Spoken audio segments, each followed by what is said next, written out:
sekarang kita mencoba untuk memahami sifat candlestick berdasarkan hukum fisika dasar. Nah, pada candlestick ini terbagi menjadi dua area. Yang pertama adalah working area. Working area yaitu area di mana tenaga sedang bekerja pada sebuah candlestick dengan arah tertentu. Kemudian surface area yaitu area permukaan yang nantinya dijadikan sebagai analisa untuk memutuskan sifat dari sebuah candlestick. Jadi analisanya ini nanti ada pada surface areanya. Oke. Nah, sekarang ilustrasi candlestick dengan dua sumbu, yaitu sumbu atas bawah. Nah, yang pertama kita tentukan dulu working area dan surface areanya. Nah, untuk working area selalu terletak pada sumbu yang lebih panjang dari sebuah candlestick. Jadi kita amati mana dari candlestick ini yang lebih panjang, maka disitu adalah working areanya. Sedangkan surface area terletak pada sumbu yang lebih pendek dari candlestick. Nah, seperti di sini adalah surface area. Kemudian arah tenaga selalu berasal dari working area menembus sampai ke surface area. Arah tenaganya dari working area menembus sampai ke surface area. Ini untuk yang dua sumbu ya. Nah, kalau kondisinya seperti ini gimana? Ya tinggal dibalik. Sehingga working area di atas, surface area di bawah, dan arah tenaganya dari atas ke bawah. Oke. Nah, sekarang bagaimana kalau satu sumbu ini yang berbeda? Kalau satu sumbu, maka working area dan surface areanya tergabung menjadi satu area. Ini dan selalu terletak pada sumbu dari sebuah candlestick. Nah, jadi kan ini ada candlestick, ini nggak ada sumbunya, yang bapak ada sumbunya, maka di sini adalah areanya, gabungan dari working area dan surface areanya. Nah, untuk arah tenaganya selalu berasal dari luar menuju ke dalam, ya, dari luar ke dalam, ke batas area ini. Nah, ini kalau dibalik seperti ini ya tinggal dibalik, sehingga arah tenaganya dari atas ke bawah. Kalau ini kan dari bawah ke atas ya. Oke, sekarang kita lanjut ke candlestick seller atau candlestick merah ya, atau candlestick bearish. Candlestick seller atau bearish selalu dipengaruhi oleh tenaga yang bekerja dari arah luar ke arah dalam pada candlestick tersebut. Jadi kalau kita bicara soal candlestick merah, maka yang berperan di situ adalah tenaganya. Nah, sedangkan besar atau kecil tenaganya itu selalu direpresentasikan oleh panjang pendek sumbu pada surface areanya.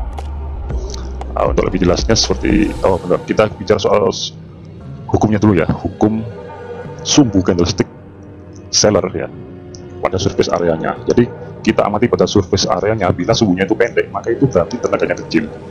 Nah, bila tenaganya kecil berarti itu adalah reversal, hukumnya adalah reversal. Sedangkan bila di surface area itu sumbunya lebih panjang, maka itu menandakan tenaga yang besar. Nah, sehingga bila tenaganya besar, maka sifatnya adalah penerusan. Itu hukum dasarnya seperti ini. Nah, ini kita ilustrasikan candlestick seller untuk dua sumbu atas bawah. Lalu untuk sumbu yang pendek ini harus sangat pendek. Jadi kalau kita lihat itu seperti titik, harus sangat pendek. Oke. Langkahnya adalah kita tentukan dulu working area dan surface area, di mana working area terletak pada sumbu yang lebih panjang, sedangkan surface area terletak di sumbu yang lebih pendek. Oke. Nah, sehingga kita bisa menentukan arah tenaganya, yaitu dari working area menembus ke surface area, jadi dari bawah ke atas. Ini untuk yang dua sumbu ya. Oke. Nah, sekarang kita amati di bagian surface areanya. Di surface area, karena sumbunya ini kecil, maka ini menandakan tenaga yang kecil. Nah, untuk tenaga yang kecil, hukumnya adalah reversal dari arah tenaganya. Jadi kalau tenaganya dari bawah ke atas, maka secara keseluruhan sifat candlestick ini adalah penurunan ya. Sehingga bila menjumpai candlestick seperti ini adalah sifatnya adalah penurunan karena reversal dari arah tenaganya. Oke, sekarang candlestick yang seperti ini. Kita tentukan dulu working area dan surface area. Oke. Kemudian arah tenaganya kan jelas ya, dari working area menembus ke surface area, jadi dari bawah ke atas.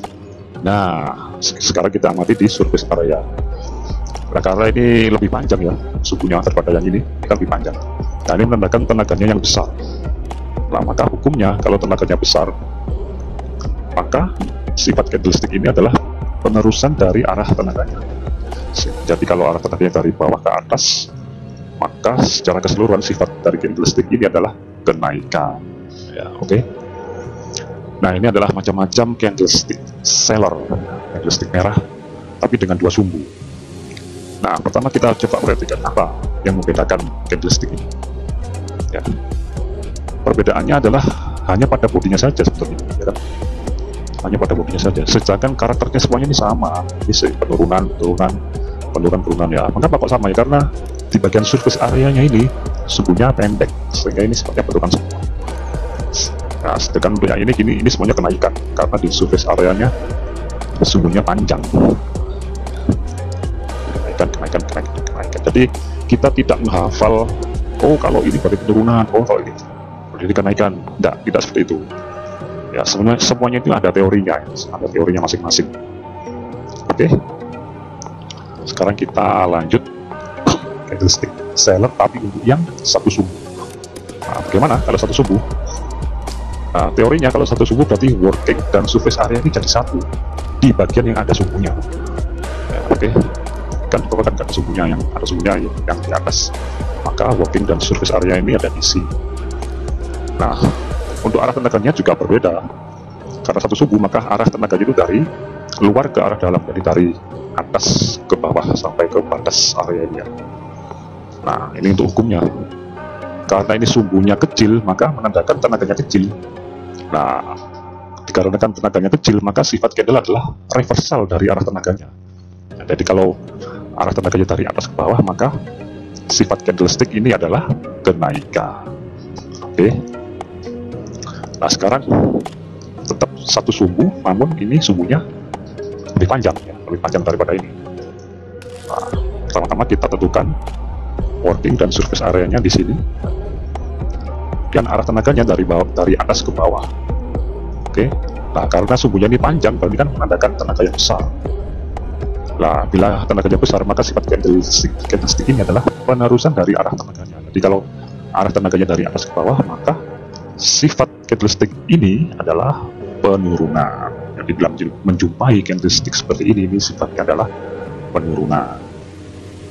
Nah, ini beberapa sifat candlestick seller, namun dengan satu sumbu. Ini sama ya. Ini semuanya sama, karakternya sama, yang beda hanya bodinya saja. Kenaikan. Itu juga dengan yang ini semuanya adalah penurunan. Ya, oke. Nah, sekarang kita beralih ke candlestick buyer atau candlestick hijau atau candlestick bullish. Oke, candlestick buyer atau bullish ini selalu dipengaruhi oleh kuat atau tidaknya ketahanan pada permukaannya atau surface area-nya. Nah, untuk candlestick buyer ini kita tidak lagi bicara tentang tenaganya, tapi kita bicara tentang kekuatan permukaan yang ada di surface areanya. Sedangkan tenaga yang bekerja pada candlestick hijau ini, dia adalah selalu konstan atau tetap. Oke. Nah, untuk kuat atau tidaknya permukaannya ini ditandai atau direpresentasikan oleh panjang pendeknya sumbu pada bagian surface areanya. Oke. Nah, sekarang kita bicara soal hukum candlestick hijau ya. Kita amati di surface areanya. Bila di surface area sumbunya itu pendek, maka berarti permukaannya itu rapuh. Ya, maka kalau permukaannya rapuh, maka hukumnya adalah penerusan dari arah tenaganya. Sifatnya itu. Sehingga kalau bila di surface areanya sumbunya lebih panjang, maka permukaannya itu adalah elastis atau kayak per itu ya, kayak pegas. Bila elastis, maka hukumnya adalah reversal dari arah tenaganya. Nah, untuk lebih jelasnya seperti ini. Oke, ini cara baca candlestick hijau ya, candlestick buyer. Namun untuk yang dua sumbu, itu dengan sumbu atas bawah. Nah, seperti biasa, pertama-tama kita tentukan working area dan surface areanya. Kalau sudah ketemu, lalu kita tentukan arah tenaganya, yaitu dari bawah ke atas, dari working area menembus ke surface area. Nah, karena ini di surface area sumbunya ini kecil, maka ini sifatnya adalah rapuh. Jadi kita bayangkan permukaannya ini rapuh. Ya, kalau rapuh, kalau dia ada tenaga dari bawah ke atas, sedangkan ini permukaannya rapuh, maka sifat candlestick ini adalah penerusan, diteruskan tenaganya karena ini kan rapuh. Maka bila menjumpai candlestick hijau seperti ini, maka ini sifatnya adalah kenaikan. Oke. Nah, sekarang candlestick seperti ini, hijau dengan 2 sumbu, namun sumbunya ini lebih panjang ya daripada yang ini. Oke, kita tentukan area-areanya, kemudian kita tentukan arah tenaganya, yaitu dari bawah ke atas. Nah, karena ini lebih panjang, maka ini kita bayangkan bahwa permukaannya ini adalah elastis. Permukaannya ini adalah elastis, sehingga bila ada tenaga bila ada energi ya dari bawah ke atas, maka karena ini elastis, maka kan akan memantul ya, karena dia itu seperti bekas memantul. Nah, dikarenakan permukaannya elastis, maka sifat candlestick adalah reversal dari arah tenaganya. Maka secara keseluruhan bila menjumpai candlestick seperti ini adalah sifatnya adalah penurunan. Oke. Nah, ini macam-macam contoh candlestick hijau dengan 2 sumbu. Ya, ini semua karakter atau sifatnya sama, yaitu kenaikan. Ya, sepertinya ini adalah kebalikan dari candlestick merah ya, kalau kita perhatikan. Oke.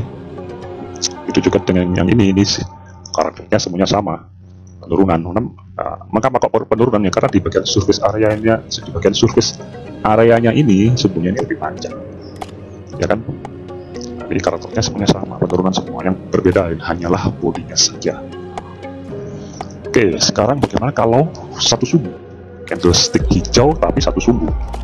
Nah, ini kita tentukan working dan surface area berada pada satu area, yaitu di area yang ada sumbunya. Nah, sehingga arah tenaganya dari luar ke dalam, berarti dari atas ke bawah. Nah, karena sumbunya kecil, ini mensimbolkan bahwa permukaannya ini rapuh, sehingga tenaga atau energi dari atas ke bawah ini akan diteruskan. Nah, ini dikarenakan permukaan rapuh, maka sifatnya itu adalah penerusan dari arah tenaganya. Nah, sehingga secara keseluruhan bila menjumpai candlestick hijau seperti ini, maka ini sifatnya adalah penurunan. Oke.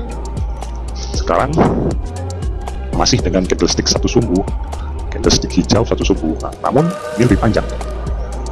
Oke, kita tentukan working areanya, dan arah tenaganya sudah sangat jelas ya, 1 sumbu dari luar ke dalam, berarti dari atas ke bawah. Nah, karena ini lebih panjang, maka kita bayangkan bahwa area ini adalah elastis, sehingga kalau ada energi dari atas ke bawahnya, maka akan memantul.